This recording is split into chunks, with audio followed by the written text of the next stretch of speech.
നെന്മാറ പോത്തുണ്ടിയിലെ ഇരട്ട കൊലപാതക കേസിൽ പ്രതി ചെന്താമരയെ പോലീസ് കസ്റ്റഡിയിൽ വിട്ടു. നാളെ വൈകിട്ട് 3 വരെയാണ് കസ്റ്റഡി അനുവദിച്ചത്. തെളിവെടുപ്പ് ഇന്ന് ഉണ്ടാകും. ചെന്താമരയുമായി ആദ്യം വൈദ്യപരിശോധനയ്ക്കാണ് പോലീസ് കോടതിയിൽ നിന്ന് പുറപ്പെട്ടത്. വൈദ്യപരിശോധന പൂർത്തിയാക്കിയതിനു ശേഷമായിരിക്കും തെളിവെടുപ്പ്.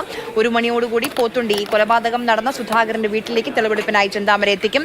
ഗോകുൽ VS നമുക്കൊപ്പം വിവരങ്ങളുമായി ചേരുന്നുണ്ട്. ഗോകുൽ, ചെന്താമരയുമായി പോകുന്ന പോലീസ് വാഹനത്തെ പിന്നിലുണ്ട് എന്നാണ് മനസ്സിലാക്കാൻ കഴിയുന്നത്. ഗോകുൽ, നിങ്ങൾ എവിടെ എത്തി? അതായത് ഇപ്പോൾ നെന്മാറയിലേക്ക് പുറപ്പെട്ടിട്ടുള്ളൂ. ആലത്തൂരിൽ നിന്ന് പുറപ്പെട്ടു. ഏകദേശം 20 മിനിറ്റോളം നീണ്ട യാത്രയുണ്ട്. അതിനുശേഷമാണ് നെന്മാറ പോത്തുണ്ടിയിലെ ഈ പ്രദേശത്തേക്ക് എത്തുക. നെന്മാറയുടെ ഈ കൊലപാതകം നടന്ന വീടിന്റെ ഭാഗത്തേക്ക് ഏകദേശം ഒരു 20 മിനിറ്റിലധികം സമയമുള്ള യാത്രയുണ്ട്. ഉടൻ തന്നെ അവിടേക്ക് എത്തും. അതിനുശേഷം അവിടെ എത്തിച്ച് തെളിവെടുപ്പ് നടത്തും. എങ്ങനെയാണ് കൊലപാതകം നടത്തിയത്, കൂടുതൽ വിവരങ്ങളൊക്കെ തന്നെ ചെന്താമരയിൽ നിന്ന് നേരിട്ട് ചോദിച്ചറിയും. അതിനുശേഷം കൊലപാതകം കഴിഞ്ഞ് എങ്ങനെയാണ് ആയുധങ്ങൾ ഉപേക്ഷിച്ചത്, ആ സമീപത്തെ കുളത്തിൽ പോയോ തുടങ്ങിയ കാര്യങ്ങളൊക്കെ തന്നെ പ്രതിയിൽ നിന്ന് തന്നെ, പ്രതിയുടെ സാന്നിധ്യത്തിൽ തന്നെ തെളിവെടുപ്പ് നടത്തും.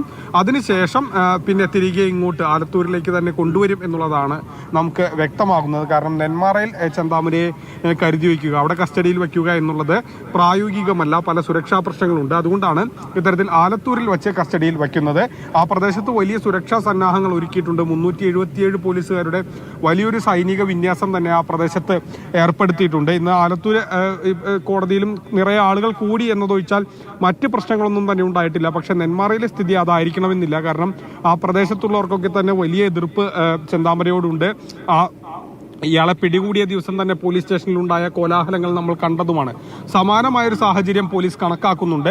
അതുകൊണ്ടാണ് ഇത്തരത്തിൽ 377 പോലീസുകാരുടെ വലിയൊരു വിന്യാസം തന്നെ അവിടെ ഏർപ്പെടുത്തിയിട്ടുള്ളത്. മാത്രമല്ല, നാളെ വൈകിട്ട് 3 മണി വരെ ഇയാളെ കസ്റ്റഡിയിൽ വയ്ക്കാനുള്ള അനുവാദം പോലീസിനുള്ളൂ. അതുകൊണ്ട് തന്നെ വളരെ കുറഞ്ഞ സമയത്തിനുള്ളിൽ തന്നെ തെളിവെടുപ്പ് പൂർത്തിയാക്കണം. കൂടുതൽ വിവരങ്ങൾ ഇയാളിൽ നിന്ന് ചോദിച്ചറിയേണ്ടതുണ്ട്. കാരണം പല കാര്യങ്ങൾക്കും ഇയാൾ അന്വേഷണ ഉദ്യോഗസ്ഥരെ തെറ്റിദ്ധരിപ്പിക്കുന്ന മറുപടിയാണ് നൽകിയത്. ആ മറുപടികൾ പലതും ക്രോസ് ചെക്ക് ചെയ്യേണ്ടതുണ്ട്. അതോടൊപ്പം തന്നെ എന്തിന് വാങ്ങി, വിഷം ഉപേക്ഷിച്ചു തുടങ്ങിയ കാര്യങ്ങൾക്കൊന്നും തന്നെ വ്യക്തമായൊരു ഉത്തരം ചെന്താമര നൽകിയിട്ടില്ല. അപ്പോൾ അതിന്റെ കാര്യങ്ങൾ ഒരു വ്യക്തത വേണം. ഏതെങ്കിലും തരത്തിലുള്ള അന്ധവിശ്വാസത്തിന്റെ സാന്നിധ്യം കൂടുതലായിട്ടുണ്ടായിട്ടുണ്ടോ, ഏത് ജോത്സ്യനെയാണ് കണ്ടിരുന്നത് തുടങ്ങിയ വിവരങ്ങൾ കൂടി അറിയേണ്ടതുണ്ട്. അതോ മറ്റെന്തെങ്കിലും കാരണങ്ങൾ കൂടി ഈ കൊലപാതകത്തിന് പിന്നിലുണ്ടോ? ഇപ്പോൾ ചെന്താമര പറഞ്ഞത് ഈ കൊലപാതകം നടന്ന അന്ന് തലേ ദിവസം താനും സുധാകരനും തമ്മിൽ പ്രശ്നങ്ങളുണ്ടായി, അതിന്റെ വൈരാഗ്യമാണെന്നാണ്. അത് തന്നെയാണോ കാരണം? മറ്റെന്തെങ്കിലും കാരണങ്ങൾ കൂടി ഉണ്ടോ എന്നുള്ള അങ്ങനെ നിരവധി ചോദ്യങ്ങൾ അന്വേഷണ സംഘത്തിന് മുന്നിലുണ്ട്. അതെല്ലാം പരിഹരിക്കണം. അതിന് വളരെ കുറച്ച് സമയം മാത്രമേ ഉള്ളൂ. കാരണം നാളെ 3 മണി വരെ ഇയാളെ കസ്റ്റഡിയിൽ കോടതി അനുവദിച്ചിട്ടുള്ളൂ. അപ്പോൾ അതിനുള്ളിൽ തന്നെ ഈ വിവരങ്ങളും ചോദിച്ചറിയേണ്ടതുണ്ട്. വളരെ പെട്ടെന്ന് തന്നെ തെളിവെടുപ്പ് പൂർത്തിയാക്കി വീണ്ടും ചോദ്യം ചെയ്ത് ആരംഭിക്കാനാണ് അന്വേഷണ സംഘം ശ്രമിക്കുന്നത്. അതേസമയം തന്നെ ഇയാൾ വെട്ടുകത്തി വാങ്ങിയ കടയിലെത്തിച്ചും നിയമപ്രകാരം ഇത്തരത്തിൽ തെളിവെടുപ്പ് നടത്തേണ്ടതുണ്ട്. അതിന്റെ കാര്യങ്ങൾ കൂടി നടത്തണം. അതൊരു പക്ഷേ എലവഞ്ചേരിയിലാണ് നാളെ ഉണ്ടാകാൻ സാധ്യതയുള്ളൂ. അല്ലാത്ത പക്ഷം ഒരു പക്ഷേ കടക്കാരനെ ആലത്തൂരിലേക്ക് വിളിച്ചു വരുത്തി അയാളെ തിരിച്ചറിയൽ നടത്തുക, ചെന്താമരെ തിരിച്ചറിയുക, അത്തരത്തിലുള്ള കാര്യങ്ങളിലേക്കും നീങ്ങാൻ സാധ്യതയുണ്ട്. അതൊരു പക്ഷേ അതിന്റെ സാധ്യത നമുക്കറിയാം. സുധാകരന്റെ കുടുംബം 2 പെൺമക്കളാണ് അനാഥമായി കിടക്കുന്നത്.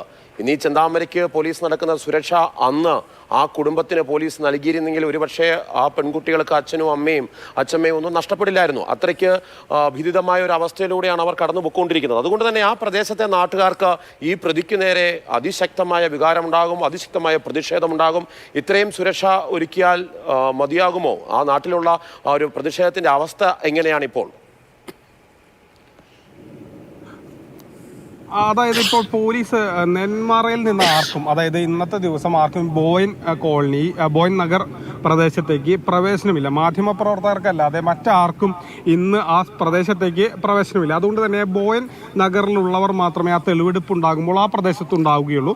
അവരെ നേരിടാൻ, അല്ലെങ്കിൽ അവരെ ഒരു സുരക്ഷിതമായ അകലത്തിലേക്ക് മാറ്റാനുള്ള ഫോഴ്സിനെ ആ പ്രദേശത്ത് വിന്യസിച്ചിട്ടുണ്ട്. ആ രീതിയിൽ ഈ ഒരു പ്രശ്നത്തെ മറികടക്കാനാണ് പോലീസ് കരുതുന്നത്. പക്ഷേ ഇത് അത്രയ്ക്ക് എളുപ്പമല്ല. പോലീസിന്റെ മുന്നിൽ ഇതൊരിക്കലും ഒരു എളുപ്പമുള്ള കാര്യമല്ല. കാരണം എന്തെന്നാൽ നേരത്തെ മാർഷൽ സൂചിപ്പിച്ചതുപോലെ തന്നെ ഇപ്പോൾ ചെന്താമരയ്ക്ക് ഒരുക്കിയ ഒരു സുരക്ഷ ശിക്ഷയുടെ പകുതിയിലൊന്നു പോലും വേണ്ട, അല്ലെങ്കിൽ ഈ സുധാകരന്റെ ജീവൻ രക്ഷിക്കാൻ വേണ്ടിയിരുന്നില്ല. അത് കൃത്യമായ നിയമ നടപടിയിലൂടെ പോലീസ് മുന്നോട്ട് പോയിരുന്നെങ്കിൽ ഒരുപക്ഷെ ഈ ഒരു ആവശ്യമൊന്നും ഉണ്ടാവില്ലായിരുന്നു. അപ്പോൾ അതുകൊണ്ട് തന്നെ അവിടുത്തെ പ്രദേശവാസികൾക്ക് വലിയ വികാരം പോലീസിനെതിരെ ഉണ്ട്.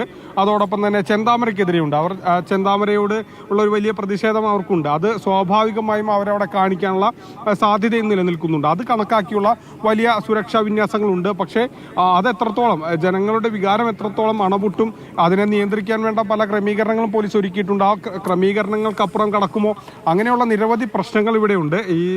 ഈ പോലീസിനെ സംബന്ധിച്ചിടത്തോളം ഈ തെളിവെടുപ്പ് എന്ന് പറയുന്നത് വളരെ വെല്ലുവിളികൾ നിറഞ്ഞതാണ്. ഒട്ടും എളുപ്പമുള്ള ഒരു കാര്യം കൂടിയല്ല. തീർച്ചയായും ഇതിൽ നമ്മൾ ശ്രദ്ധിക്കേണ്ട ഒരു കാര്യം, അന്ന് ഈ ചെന്താമരയ്ക്കായി ഈ ഒരു ക്രൂരമായ 2 കൊലപാതകങ്ങൾ നടത്തി ഒളിവിൽ പോയ ചെന്താമരയെ സഹായിക്കാൻ അന്ന് പോലീസിനൊപ്പം നിന്നത് അവിടെയുള്ള പ്രദേശവാസികളായിരുന്നു, അവിടെയുള്ള നാട്ടുകാരായിരുന്നു. പിന്നീട് ആ പ്രദേശവാസികൾ ഈ ചെന്താമരയെ കണ്ടപ്പോൾ പ്രതിഷേധിച്ചതിൽ അവർക്ക് പലർക്കെതിരെയും കേസെടുത്തിട്ടുണ്ട്. സുധാകരന്റെ മകൾ അഖില കരഞ്ഞുകൊണ്ട് പറഞ്ഞൊരു കാര്യം, അന്ന് പോലീസിന്റെ കൂടെ നിന്ന ജനങ്ങളാണ്, അവർക്കെതിരെയുള്ള കേസൊക്കെ ഒഴിവാക്കി കൊടുക്കണമെന്ന് കണ്ണീരോടുകൂടി ആ മകൾ പറയുന്നുണ്ടായിരുന്നു. എന്തായാലും സ്വാഭാവികമാണ് പ്രതിഷേധം. അത് പ്രതീക്ഷിച്ച് തന്നെയാണ് പോലീസ് തെളിവെടുപ്പിന് ആ ഭാഗത്തേക്ക് പോകുന്നത്. കനത്ത സുരക്ഷാ വലയത്തിലാണ് ഇപ്പോൾ പോത്തുണ്ടി ഭാഗമുള്ളത്. ഒരു മണിയോടുകൂടി തെളിവെടുപ്പിനായി സുധാകരന്റെ വീട്ടിലേക്ക് ഈ ചെന്താമരയെ പോലീസ് എത്തിക്കും എന്നാണ് നമുക്ക് അറിയാൻ കഴിയുന്നത്. ഗോകുല, സുധാകരന്റെ കുടുംബം, ആ 2 പെൺമക്കൾ, അവരിപ്പോൾ എവിടെയാണ് താമസം? അവർക്കുള്ള സുരക്ഷ പോലീസ് ഒരുക്കിയിട്ടുണ്ടോ?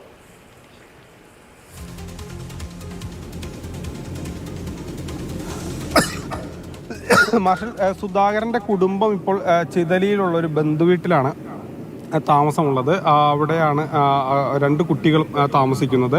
അവർക്ക് ആവശ്യമായ സാമ്പത്തിക സഹായങ്ങളും അല്ലെങ്കിൽ ജോലിക്കായുള്ളൊരു സംവിധാനവും വേണമെന്ന് കഴിഞ്ഞ കുറച്ച് ദിവസങ്ങളായി തന്നെ അവർ ആവശ്യപ്പെടുന്നുണ്ട്. അത് സംബന്ധിച്ച് ഇപ്പോൾ അതിലെ മൂത്ത കുട്ടി നേഴ്സിംഗ് പഠനം പൂർത്തിയാക്കിയതാണ്, നേഴ്സായി ജോലി ചെയ്യുന്നതാണ്. അപ്പോൾ താൽക്കാലികമായിട്ടെങ്കിലും ജില്ലാ ആശുപത്രിയിലേക്കോ അല്ലെങ്കിൽ മെഡിക്കൽ കോളേജിലോ ഒരു നിയമനം ലഭ്യമാക്കണമെന്നൊക്കെ തന്നെ ആരോഗ്യമന്ത്രിയോട് ആവശ്യപ്പെട്ടിരുന്നു. രമേശ് ചെന്നിത്തല ആ കുടുംബത്തെ സന്ദർശിച്ചപ്പോൾ ആ ആവശ്യമൊക്കെ തന്നെ വീണ ജോർജിനെ വിളിച്ചു പറഞ്ഞതാണ്. അതോടൊപ്പം തന്നെ 2ാമത്തെ കുട്ടിയുടെ പഠനം സർക്കാർ ഏറ്റെടുക്കണം, അഖിലയുടെ പഠനം, അഖില ഇപ്പോൾ ഡിഗ്രിക്കാണ് പഠിക്കുന്നത്, ആ പഠനം ഏറ്റെടുക്കണം, അങ്ങനെയുള്ള വിവിധ ആവശ്യങ്ങൾ പലതും ഉന്നയിച്ചിരുന്നു.